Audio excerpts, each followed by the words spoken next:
చాలా మంది హాకర్స్, చిన్న చిన్న బిజినెస్ చేసుకునే వాళ్ళు ఉన్నారు. వాళ్ళందరూ కూడా చాలా కష్టపడి సంపాదించుకునే వాళ్ళు.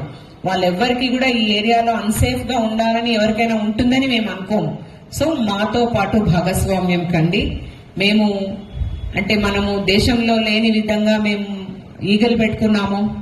మేము దీన్ని తెలంగాణ రాష్ట్రాన్ని డ్రగ్స్ రహిత రాష్ట్రంగా చేయాలని మేము పూనుకున్నాము.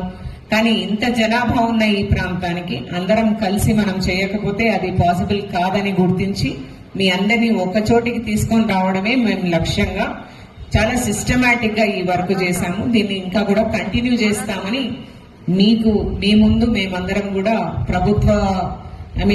పబ్లిక్ సర్వెంట్స్ గా మేము మీకు ప్రతిజ్ఞ చేస్తున్నాము.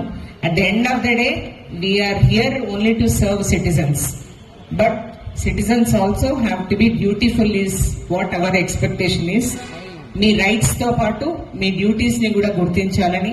అండ్ నా మనవి ఆల్ యంగ్ పాపులేషన్ ఎవరైతే ఇక్కడ ఉన్నారో, మీ పేరెంట్స్, తర్వాత రాష్ట్రము, తర్వాత దేశము మీ మీద ఎంతో హోప్స్ పెట్టుకొని ఉంది. సో మేమందరం కష్టపడితేనే మీరున్న వయసులో మేము ఈ స్థాయి వరకు వచ్చాము. సో మీరు కూడా కష్టపడాలి.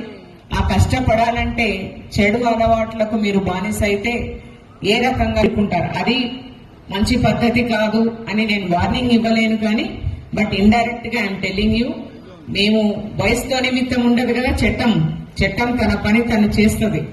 సో మీకు ఒక రకంగా ఇది ఇంతమంది పోలీస్ ఆఫీసర్స్ ఇంక్లూడింగ్ కమిషనర్ ఈ ఏరియాకు వచ్చారంటే ఇండైరెక్ట్ గా we are telling you that this is not the way.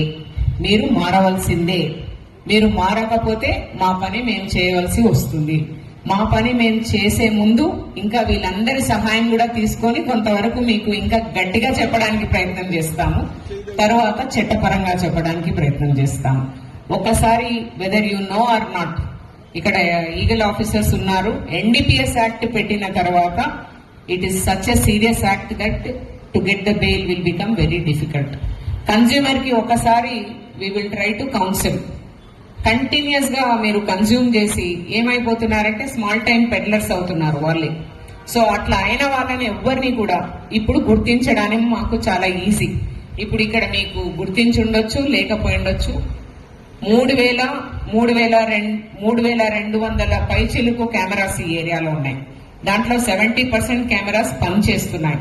Only thing is మేము డేటా అనలిటిక్స్ చేయలేదు. ఇప్పుడు డేటా అనలైజ్ చేస్తే ఎవరెవరు ఏంటి ఏం చేస్తున్నారు అన్నది పోలీస్ కి తెలిసిపోతుంది. సో ఈవెన్ జిహెచ్ఎంసీ వాళ్ళకు కూడా తెలిసిపోతుంది. సో ఆ అవకాశం మాకు ఇవ్వకూడదని, అది కేవలం మీ ప్రొటెక్షన్ కే కెమెరాలు కావాలని, మిమ్మల్ని నేరస్తులు చేయడానికి కెమెరాలు కాకూడదని మా విన్నపం. ఇదే కాకుండా డ్రోన్ పోలీసింగ్ జరుగుతుంది ఈ ఏరియాలో. Suddenly the drone will come, it will move in particular areas, it will capture the pictures, it will capture the videos. ఆ వీడియోస్ ఇవ్వలేం కాబట్టి ఈ హాస్టల్ ముందు ఇలాంటి కార్యక్రమాలు జరుగుతున్నాయి.